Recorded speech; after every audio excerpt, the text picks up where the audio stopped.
भूतिया किस्सों में आपका स्वागत है। तो चलिए शुरू करते हैं आज की स्टोरी, जो कि घटी थी झारखंड में। तो राजेश बाबू अपना डॉक्टर थे और अपना क्लिनिक रात के 11 बजे बंद कर देते थे और अपनी पत्नी के साथ घर वापस आते हैं।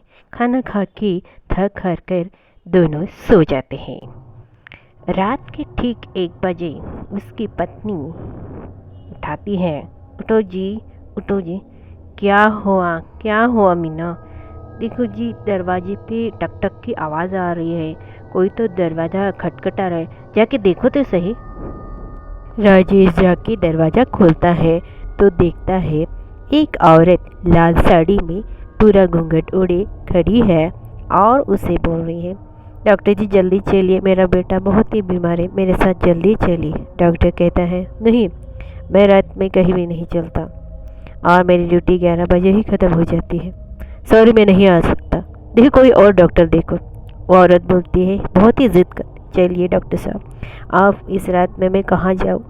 मेरा बेटा बहुत ही बीमार है, मेरे पति कोलकाता में है और मेरे ससुर बहुत बूढ़े हैं, वो नहीं आ सकते हैं, इसलिए मैं चली आई। डॉक्टर प्लीज़ मेरे साथ चलिए, प्लीज़, मैं बहुत ही दुखी हूँ, मेरा बेटा बहुत ही बीमार है, किसी वक्त कुछ भी हो सकता है, चलिए ना।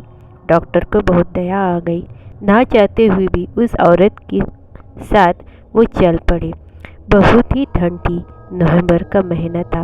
वो औरत उनको तालाब के किनारे में जो रोड था वो रोड से ले जाने वाली थी, मगर डॉक्टर ने कहा उस रोड से मत ले जाओ, वो रोड अच्छा नहीं है, बहुत कीचड़ वाला है, चलो हम दूसरे रोड से चलते। पर वो औरत नहीं मानी। राजेश को ज़बरदस्ती उसी रोड से ले जाने लगी। चलते चलते राजेश एक कीचड़ में उसका पाँव फंस गया। वो बहुत ही डर गया। उसने अपने पाँव ऊपर उठा लिए और उस औरत को बोला, देखो मैं तो इस रोड से नहीं आ रहा, भाई देखो मैं तो दूसरे रोड से आऊँगा, तुम चली जाओ। मगर वो औरत ने उसके हाथ पकड़ लिया। तुमको इसी रोड से आना पड़ेगा। राजेश को कुछ समझा नहीं। उसने उसका हाथ झटका और बोला, देखो तुम बहुत चिंता मत करो, मैं दूसरे रोड से आ जाऊंगा, मगर मैं ये रोड से नहीं आऊँगा। झट से उसने अपना रास्ता बदला और दूसरे रास्ते से जाने लगा। जिस जो पता उस औरत ने बोला था, ठीक उसी पते पर डॉक्टर चला गया और दरवाज़ा ठक से खटखट खटखट करने लगा। किसी ने दरवाज़ा नहीं खोला। खटखट की आवाज़ सुन के आजू बाजू के लोग आए, जिसमें एक बुढ़ा आके बोला, क्या हुआ बेटा, इतना जोर से क्यों खटखटा रहे हो?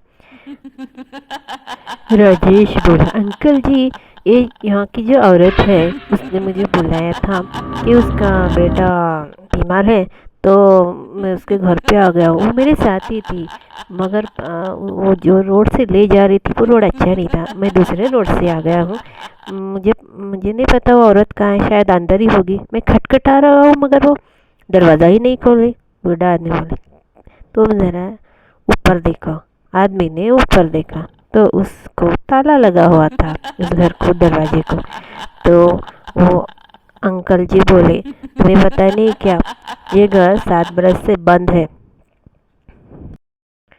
यहाँ पे जो औरत थी नैना करके, 7 बरस पहले वो जो प्रेग्नेंट थी, मगर वक्त पर डॉक्टर नहीं आया और वो वही दम तोड़ ली। तो उसी दिन से उसकी आत्मा भटक रही है। जाने कितने ही डॉक्टर रात को ऐसे ही आके खटखटा देते हैं, सॉरी बेटा, तुम्हें उसी भूत ने धोखा दिया है, तुम ऐसे ही अभी घर चले जाओ, नहीं तो वो तुम्हें भी जिंदा नहीं छोड़ेगी। राजेश समझ गया, जो औरत उसे रात को यहाँ पे ले आई थी वो औरत नहीं, बल्कि उसी प्रेग्नेंट औरत का भूत है, जो लेबर पेन में ऐसे ही बच्चे के साथ मर गई थी। वो बहुत ही डर गया, अपने रास्ते वापस जाने लगा और एक बुढ़ा उसे आके बोला, ठीक से जाना, वो औरत कभी कभी अपने बच्चे के साथ उन झाड़ियों में कभी भी दिखती है, इस रास्ते पे तुम कभी मत आना। ये थी आज की कहानी, कैसी लगी ज़रूर बताइए। मिलेंगे अगले एपिसोड में। Bye bye.